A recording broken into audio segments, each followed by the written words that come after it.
আসসালামু আলাইকুম। আধুনিক কৃষি টিভি ইউটিউব চ্যানেলে আপনাদের স্বাগত জানাচ্ছি। আমি রিয়াজ আহমেদ তোফাজ্জল। দর্শক বন্ধুরা, ঘুরতে ঘুরতে আজকে চলে আসলাম আমাদের নিজের এলাকায়, ব্রাহ্মণবাড়িয়া জেলার বাঞ্ছারামপুর থানার সলমিয়াবাদ গ্রামে। এই গ্রামের একজন তরুণ উদ্যোক্তা মোহাম্মদ সাদ্দাম ভাই, তিনি মূলত ডিশের ব্যবসা করেন। তার পাশাপাশি তার এখানে কিন্তু চমৎকার কিছু গরু লালন পালন করতেছেন। আপনারা দেখতেছেন যে এই গরুগুলাই এখানে তিনি বাইরে রেখেছেন। তো আমরা আজকে তার এই গরুগুলা দেখব এবং এই গরুগুলা তিনি কত টাকা দাম চাচ্ছেন এবং কিভাবে লালন পালন করতেছেন, আমরা আজকে এই গরুগুলার দাম দর সম্পর্কে জানবো এবং তিনি এই গরুগুলো কিভাবে লালন পালন করতেছেন সেই সম্পর্কে আমি আপনাদেরকে জানানোর চেষ্টা করব। তাহলে চলেন আমরা খামারি সাদ্দাম ভাইয়ের সাথে কথা বলে তার এই গরু লালন পালন সম্পর্কে বিস্তারিত জানি। আসসালামু আলাইকুম। ওয়ালাইকুম আসসালাম। কেমন আছেন ভাই? আলহামদুলিল্লাহ ভালো আছি, আপনি কেমন আছেন? কি নাম আপনার? জি, আমার নাম মোহাম্মদ সাদ্দাম, গ্রাম সলিমাবাদ, উপজেলা বাঞ্ছারামপুর, জেলা ব্রাহ্মণবাড়িয়া। আচ্ছা সাদ্দাম ভাই, কি কাজ করেন? পেশায় আমি ব্যবসায়িক। কিসের ব্যবসা করেন? ডিশ এবং ওয়াইফাই মালামাল বিক্রি করি। ডিশ এবং ওয়াইফাই মালামাল বিক্রি করেন, পাশাপাশি গরু লালন পালন করেন। আচ্ছা, কতদিন আগে থেকে শুরু করলেন খামার? 2019 সাল। 2019 সাল। আপনার খামারের নাম কি দিয়েছেন? Mohammad Sahim agro farm. Saim agro farm. জি। আচ্ছা, সাইম কি আপনার ছেলের নাম নাকি? জি, সাহিম আমার বড় ছেলে। ছেলে নামেই আপনি খামার দিয়েছেন? জি। আচ্ছা আচ্ছা। তো মাশাআল্লাহ দিলে আমরা দেখতেছি বেশ বড় সড়ো দুইটা গরু এখানে আছে। আপনার মোট খামারে কতটা গরু আছে? জি, আমার খামারে গরু আছে মোট 5টা গরু না? আচ্ছা, গরু কি আপনার কি নিজস্ব গাভী থেকেই উৎপাদন করা হয় নাকি বিভিন্ন হাট থেকে বা মানুষ থেকে সংগ্রহ করা হয়? না, আমি হাট থেকে কিনা হয়, আমার কোনো গাভী নেই। আচ্ছা, হাট থেকে কিনেন। আচ্ছা আচ্ছা। কতদিন আগে মানে এই গরুগুলো সংগ্রহ করছিলেন? আমার এই গরুটা সংগ্রহ করা গত বছর কুরবানি ঈদের 1 মাস আগে, আর এটা কুরবানি ঈদের পরে সংগ্রহ করা কিছুদিন পরে। আচ্ছা, মাশাআল্লাহ দেখলে সাদা গরুটা তো মাশাআল্লাহ অনেক সুন্দর। এটার বয়সটা এখন কি রকম আছে? এটার বয়সটা হচ্ছে 2 দাঁত, আর ডিজিটাল স্কেলে এখন এটা লাইভ ওয়েট আছে 470 কেজি। 470 কেজি। আচ্ছা, 2 দাঁত। জি। কি জাতের গরুটা? এটা শাহিওয়াল আর হলস্টাইন ফ্রিজিয়ানের ক্রস। শাহিওয়াল আর হলস্টাইন ফ্রিজিয়ানের ক্রস। আচ্ছা, আমাদের বাংলাদেশে আসলে ক্রসগুলো বেশি পাওয়া যায়। জি, ক্রস বিটটাই এখন, যেমন আমাদের এখানে তো মনে করেন যে দুধের জন্য ফ্রিজিয়ান গরুগুলা পালা হয় যায়, এই জন্য দেখা যাচ্ছে শাহিওয়ালের বীজ দিয়ে দিলে তখন ক্রস হয়ে যায়। আচ্ছা আচ্ছা। ঠিক আছে, এটা শাহিওয়াল এবং ফ্রিজিয়ামের ক্রস জাতের গরুটা আপনি লালন পালন করলেন, এটা সংগ্রহ করলেন প্রায় 1 বছর হয়ে গেছে? জি, 1 বছরের উপরে। আচ্ছা আচ্ছা, 1 বছরের উপরে হয়ে গেছে। তো এটা দাম কিরকম আশা করতেছেন? দামটা আমি কেউ যদি ঠিকাই নেয় আমি ঠিকাও বলবো, আর কেউ যদি, আমি যেহেতু স্কেল নিয়ে আসছি, কেউ আবার লাইভ ওয়েটে নিতে চাইলে লাইভ ওয়েটে আমি 470 টাকা দিচ্ছি রেটটা। আর ঠিকা নিলে উনি এসে গরু দেখবে, দেখার পরে ওনার সাথে আমি দামাদামি করবো। যেহেতু লাইভ ওয়েটটা আমি বলে দিচ্ছি 470 কেজি, এখন ওনার একটা আইডিয়া আছে এটা ঠিকায় কত হতে পারে। আচ্ছা, আসলে আমরা যারা কুরবানির গরু সংগ্রহ করি বা যারা করে থাকে, কুরবানির গরুটা আসলে সৌন্দর্যের উপর ভিত্তি করেই কিনা হয় বেশি। এটা মাংসের ওজন কতটুকু সেটার দিকে মানুষ তেমন নজর দেয় না, কারণ যদি মাংসের দিকে নজর দিলে দেখা যায় কিছু কিছু কুরবানির সময় আমরা দেখি গরুর ওজন 1200-1000 টাকার কেজির মতো পড়ে যায়। যদি আমরা এটা সৌন্দর্যের করতে হয়, এইজন্য ঠিকাটা আমি এখন বলতেছি না, উনি পছন্দ করার পরে ঠিকাটা বলবো। আর লাইভ ওয়েটে কেউ নিতে চাইলে আমি 470 টাকা রেট দিয়ে দিচ্ছি। ঢাকার মার্কেটে আপনার 480 টাকা, আর বিশেষ করে 400 কেজির উপরে গরুগুলো এই রেটে দেয় না ঢাকা। আচ্ছা আচ্ছা। আপনার এটা তো প্রত্যন্ত অঞ্চল, গ্রাম অঞ্চল, তো গ্রাম অঞ্চলে যে আপনি গরু লালন পালন করতেছেন, গরু লালন পালন করতে আপনার কোনো মানে সমস্যা হয় কিনা? না, ইনশাল্লাহ কোনো সমস্যা না, কিন্তু আমরা তো ঘাস খাওয়াই বেশি, এই জন্য আমাদের রোগবালা ইনশাল্লাহ খুব কম হয়, নাই বললেই চলে। আর বিশেষ করে খামার যত পরিষ্কার রাখা যায়, মশা এবং মাছির থেকে যদি পরিষ্কার রাখা যায়, গরুর রোগবালা খুব কম হবে। সাদ্দাম ভাই, মাশাআল্লাহ কালো গরুটা এটা কি জাতের গরু? এটা ভাই শাহিওয়াল। শাহিওয়ালের গরু না? জি। আচ্ছা আচ্ছা, এটা আপনার এখানে আছে কতদিন যাবত? এটা আসছে ঈদের কিছুদিন পর সংগ্রহ করা, তো ডেটটা মোটামুটি 7-8 মাস হয়ে যাবে। 7-8 মাস? আর বেশি হবে, কম হবে না। আচ্ছা আচ্ছা। এটার ওজনটা এখন কি রকম আছে? এটা লাইভ ওয়েটটা আছে 560 কেজি। 560 কেজি না? আচ্ছা, বয়সে 2 দাঁত। 2টা যাচ্ছে, যেটা তো মাশাআল্লাহ দিলে আরো অনেক বড় হবে। গরুটার কিন্তু গ্রোথটা অনেক ভালো, মানে লম্বা চূড়া আছে। আপনি যদি আরো 2-1 বছর রাখা যেত তাহলে মনে হয় এটা বাংলাদেশের মধ্যে একটা অন্যতম গরু হতো। আসলে এত বড় গরু আমাদের এলাকাতে আমরা বেচতে পারবো কিনা এটার উপর ডিপেন্ড। এটা যদি আগামী বছর বেশি প্রায় 800 প্লাস হয়ে যাবে। তো 800 কেজি গরুটা আমাদের এলাকাতে সচরাচর চলে না। তখন দেখা যাচ্ছে আমি ঢাকা নিয়ে দৌড়াদৌড়ি করাচ্ছে ভালো, আমি এটা এখন বিক্রি করে আবার ছোট গরু নিবো না, আমার মার্কেট তো এত বড় গরু খাওয়াইতে পারবো না। আচ্ছা আচ্ছা। তো এটার এভাবে দামটা কি রকম চাচ্ছেন? এটা যদি লাইব্রেরি কেউ নেই, এটারও 470 টাকা। আর যদি ঠিকায় নেয় আইসা গরু দেখার পরে আসলে দামাদামি হবে ইনশাল্লাহ। আচ্ছা, ঠিক আছে, নিলে যদি যার পছন্দ হয় সে অনুযায়ী দাম।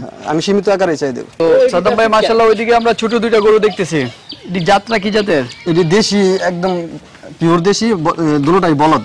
দুটোটাই বলদ, দেখতে তো হরিণের মতো মনে হচ্ছে। জি। আচ্ছা, গরুগুলো তো মাশাআল্লাহ চমৎকার সুন্দরভাবেই রাখছেন। এটা স্বাস্থ্যগত দিক দেখলে বোঝা যায় যে আপনি খুব যত্ন সহকারে গরুগুলো লালন পালন করেন। যে আমি একদম গরুর শরীরে ময়লা করতে দিই না। আচ্ছা আচ্ছা, তো এটার ওজন এবং বয়স কি রকম আছে এখন? ওইটা আপনার পূর্ব সাইডেরটা হচ্ছে 2 দাঁত আর পশ্চিম পাশেরটা হচ্ছে 4 দাঁত। 4 দাঁত। ওজন দুটোটা সেম সেমই, 4-5 কেজি দেখছি দেখি। আচ্ছা আচ্ছা, দাম কি রকম চাচ্ছেন? দুটোটার দাম চাচ্ছি, দুটোটার দাম চাচ্ছি ঈদ পর্যন্ত ঠিকায় আপনার লাইব্রেরিটা আছে এখন 250 কেজি করে। ঈদ পর্যন্ত এটার দাম চাচ্ছি হচ্ছে 1,45,000 করে। মানে একটা 1,45,000 টাকা করে? একটা 1,45,000। আচ্ছা আচ্ছা, আলোচনার সুযোগ আছে। আলোচনার সুযোগ তো অবশ্যই থাকবে, কারণ আলোচনা ছাড়া তো আর একজোড়ে মাল বিক্রি হয় না। তো আপনার চিন্তা ভাবনা কি, এগুলা এটা বাড়ি থেকে বিক্রি করেন নাকি হাটে নেওয়ার কোনো চিন্তা ভাবনা আছে? ইনশাআল্লাহ আল্লাহর কাছে দোয়া চাইতেছি যে বাড়ি থেকে বিক্রি হয়ে যাক, এরপরে দোয়া আমাদের স্থানীয় হাট আছেই। আচ্ছা, আপনাদের এদিকে তো প্রচুর হাট বসে। জি জি। আপনাদের এদিকে বিখ্যাত হাট কোনটা? সলিমাবাদ আমাদের এনে বাজারে বিখ্যাত হাট। আর সলিমাবাদ? জি জি, গরু কুরবানিতে অস্থায়ী হাট বসে, কিন্তু বিখ্যাত হাট, অনেক বেচাকিনি হয়। সাদ্দাম ভাই, আমরা মাশাআল্লাহ আপনার 4টা গরু দেখলাম, এবার কুরবানির জন্য আপনি 4টা গরু রেডি করলেন? জি। আচ্ছা আচ্ছা, তো এই যে গরুগুলো লালন পালন করতেছেন, খাবার হিসাবে কি দিতেছেন? একটা গরুর প্রতিদিন কি পরিমাণ খাবার লাগতেছে? খাবার আপনার দানাদার আমরা দিচ্ছি প্রাকৃতিকভাবে গমের ভুসি, ভুট্টা ভাঙ্গা, তারপর ধান ভাঙ্গা, তারপরে সোলার ভুসি, অ্যাঙ্কারের ভুসি, সর্ষের খৈল, এগুলো মিক্স করে। বড় গরুগুলো খায়, কালো বড়টা খায় 7 কেজি সকাল বিকাল, আর সাদাটা খায় 6 কেজির মতন সকাল বিকাল? সকাল বিকাল। আর ছোটগুলো খায় 3 কেজির মতন সকাল বিকাল। আচ্ছা, আপনাদের এদিকে তো প্রচুর পরিমাণে কাঁচা ঘাস আছে, কাঁচা ঘাস খাইয়ে তো গরু লালন পালন করা যায়, দানাদার ছাড়া করা যায় না? আমরা কাঁচা ঘাস খাওয়াই, দিকে দানাদারটা কম লাগে, না হলে 500 কেজির লাইব্রেরির জন্য আরো বেশি খানা দরকার, 500-550 কেজির আরো অনেক বেশি দরকার। আচ্ছা, দানাদার না খেয়ে তো গরু লালন পালন করা যায়? যে আমরা দানাদার খাওয়া করা যায়, কিন্তু ওই হৃষ্টপুষ্টটা একটু দানাদারটা দিলে ইয়াটা হয় ভালো আর কি। আপনি তো শুধু সাদা ভাত খাইতে পারবেন না, তরকারি তো সাদা কিছু লাগবেই। আচ্ছা, কারণ বর্তমান সময়ে দানাদারের যে দাম বাড়তেছে, আপনারা যারা প্রান্তিক পর্যায়ের খামারে রয়েছেন, যদি গরুর অনুপাতে যদি আপনারা দানাদার খাওয়ান, তাহলে তো গরু লালন পালন করে আপনারা তেমন লাভবান হতে পারবেন না। এই জন্য আমরা গাছটা একটু প্রাধান্য দিচ্ছি, বেশি দিতেছি, আর দানাদারটা কমাই দিছি, আর ভুট্টা চপার করে খাওয়াচ্ছি দানা সহ। ওই দিক দিয়ে আবার আমার খরচটা অনেকটা কমে গেছিল। আচ্ছা আচ্ছা, জমি কতটুকু আছে ঘাসের জমি? আমরা জমি অনেকই আছে, মোটামুটি এবার আমি প্রায় 2 বিঘার মতন জমিতে গাছ চাষ করছি। আচ্ছা আচ্ছা আচ্ছা, আপনি তো অনেকদিন যাবতীয় গরু লালন পালন করতেছেন, আপনি একজন তরুণ বয়স থেকে গরু লালন পালন, আসলে গরু লালন পালন করলে মানে গরু মোটা তাজাকরণ যে করতেছেন, কোন দিকটাতে নজর দিলে গরু দ্রুত মানে মোটা তাজা হয় বা গরুগুলো সুস্থ থাকে বা ভালোভাবে বাজারটা ধরা যায়? গরুর যদি মোটা তাজাকরণ হয়, তাইলে আপনি সর্বপ্রথম তার বাসস্থানের প্রতি খেয়াল রাখতে হবে। বাসস্থানের প্রতি? বাসস্থান মানে পরিষ্কার থাকতে হবে, মশা এবং মাছি দুটোটা থেকে এটা যতটুকু সম্ভব নিরাপদে রাখা যায়। আর গরুর পর্যাপ্ত পরিমাণ বিশ্রামের সুযোগ দিতে হবে। আচ্ছা আচ্ছা, পর্যাপ্ত পরিমাণ বিশ্রামের সুযোগ দিতে হবে, জানি গরু খাওয়ার পর ঘুমাইতে পারে। আচ্ছা আচ্ছা, তো আপনি তো গরুগুলোকে ঘরের ভিতরে লালন পালন করেন, বাইরে তো তেমন ভিড় করেন না? মাঝে মাঝে বার করতে হয়। আচ্ছা, মাঝে মধ্যে গরুর যদি জমিতে নিয়ে যেতে পারতেন বা গরু নিজের ইচ্ছা মতো কাঁচা ঘাস কামড়িয়ে খেতে পারতো, তাহলে কিন্তু গরুর সুস্থটা মানে গরুর স্বাস্থ্যটা ভালো থাকে এবং গরু সুস্থও থাকে। আসলে ষাঁড় গরু, বড় ষাঁড় গরু তো একটা বার করলে 4-5 জন লাগে চকে দিয়ে এলে। আগে তো এরকম ছিল যে খোড়া দিয়েই তো থাকতো, কিন্তু এরকম তো মনে করেন যে ফিলের অবাই দেখা রাখা যায় না। আচ্ছা, এখন ওইভাবে সম্ভব হয় না। আচ্ছা, গরুর চিকিৎসাগুলো কিভাবে করে থাকেন? গরু আল্লাহর রহমতে তেমন কোনো একটা সমস্যা হয় না, প্রাথমিক টুকটাক যে সমস্যা হয় ইনশাআল্লাহ আমি নিজেই করতে পারি। আচ্ছা, এমনি তো খুরার ভ্যাকসিন এগুলো আমাদের পানি সম্বন্ধে অফিসের থেকে খুরা রোগের ভ্যাকসিন, এরপরে এফএমডির তরকা রোগের ভ্যাকসিন, এরপর গলা ফুলের ভ্যাকসিন, এগুলো করা হয়। আচ্ছা আচ্ছা, তো সাদ্দাম ভাই, আসলে আপনি তো গরু অনেকদিন যাবত লালন পালন করতেছেন, গরু সম্পর্কে বেশ অভিজ্ঞ আপনি। গরুর কিভাবে কোন রোগ হলে কোন সময় আপনি এমনিতেই দেখেই বুঝতে পারেন। তো আপনার আশেপাশে তো আরো অনেকেই আপনার মতো থাকতে পারে, তাদের জন্য একটু পরামর্শ দেন যে কিভাবে গরুর খামারটা করলে ভালো হবে। জি, আমি ওদের উদ্দেশ্যে এতটুকু বলতে চাই যে সর্বপ্রথম গড়টা যে বাঁধবে, এটা ষাঁড় গরু যদি পালে একভাবে বাঁধতে হবে, গাভী গরু পাললে আরেকভাবে বাঁধতে হবে। আর অবশ্যই গড়টা পূর্ব পশ্চিম হতে হবে, দক্ষিণ এবং উত্তর সাইড দিয়ে বাতাস যেন আসা যাওয়া করতে পারে। আচ্ছা আচ্ছা। আর দ্বিতীয়ত হচ্ছে গরুর আমি প্রথমে বলছি যে গরুর পর্যাপ্ত পরিমাণ বিশ্রামের ব্যবস্থা করতে হবে এবং পরিষ্কার রাখতে হবে মোটা তাজার ক্ষেত্রে, মশা এবং মাছের ক্ষেত্রে। আমরা দেখলাম আপনি একটা গরুর উপর একটা স্প্রে করতেছেন, এটা কিসের জন্য? এটা মারলে আপনার মশা মাছি এবং অন্যান্য যে ইয়াগুলো আছে আসে না গরুর কাছে। আচ্ছা, এটা কোনো এমনিতে গরুর চামড়ার উপরে কোনো ইফেক্ট পড়ে না, এটা আমাদের বাজারে যে ডিজেল ব্যবহার করে না ইঞ্জিনের জন্য, এই ডিজেল এবং ফিনিশ একটা ইয়ে আছে, প্রতি 4 লিটারে একটা ফিনিশ মিলাই, এটা স্কিনের জন্য কোনো ক্ষতিকর না। আচ্ছা আচ্ছা, এগুলো দিলে মশা মাছিটা একদম কাছে আসে না। আচ্ছা, এটা তো একটা ভালো দিক, কারণ গরুকে তো গরু মানুষ তো মশা তাড়াতে পারে, গরু তো তেমন তাড়াতে পারে না সামনের দিক দিয়ে, পিছনের দিক দিয়ে হলে লেজ দা বাইরে কিছু পারাতে পারে।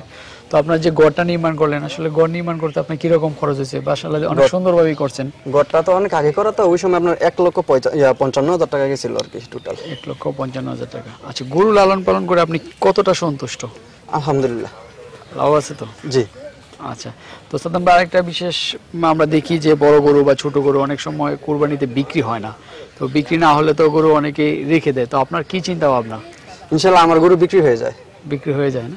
আচ্ছা, বিক্রি না, অনেকে তো গরুকে মানে মোটা তাজা করানোর জন্য কিছু অবৈধ মানে যে খাবারগুলা গরুর দরকার নাই মোটা তাজা করার জন্য মানুষকে খাইয়ে থাকে, মানে গরুকে খায়, ওই খাবারগুলোকে আপনারা দেন কিনা? না না, আমরা এইগুলো দিই না। আমি এটুকুই বলতে চাই, আমি যদি গরু আমি 3 মাস একটা মোটা তাজা না করে, আমি দীর্ঘমেয়াদী মোটা তাজা করি 10 মাস, 1 বছর, 8 মাস এরকম হিসেবে করি, তা এই জন্য আমার গরুর ওইগুলো লাগে না। যে অনেকে ফিট খাওয়া, আমি ইনশাল্লাহ আল্লাহর রহমতে আমি ফিটও খাওয়াই না। কিছু খাওয়ান না?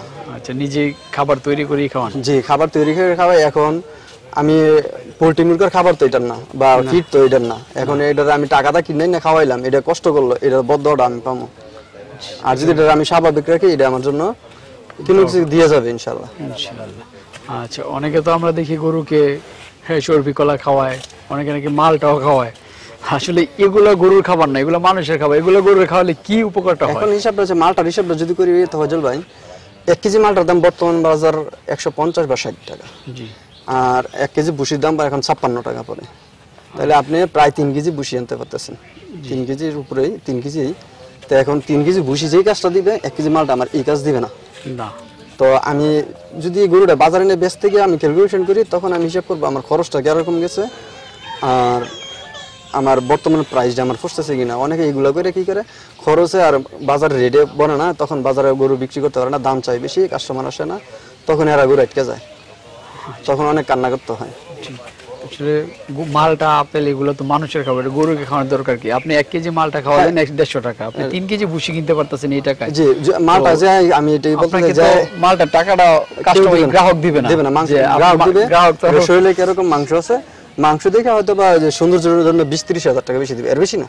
না, এর বেশি না। আর যদি আমি মালটা খাওয়াই, অনেকেই বলে যে আমি শখ করে খাওয়াই, আপনি এত শখ কেন? না, এই শখ আমি যে শখ করে বলে যে খাওয়াই, আমি ওদের উদ্দেশ্যে বলতে চাই আমি শখ করে খাওয়ান, নিজে যে গরুটা কুরবানি দিবেন এটারে শখ করে খাওয়ান, যেটা আমি বিক্রি করবো না।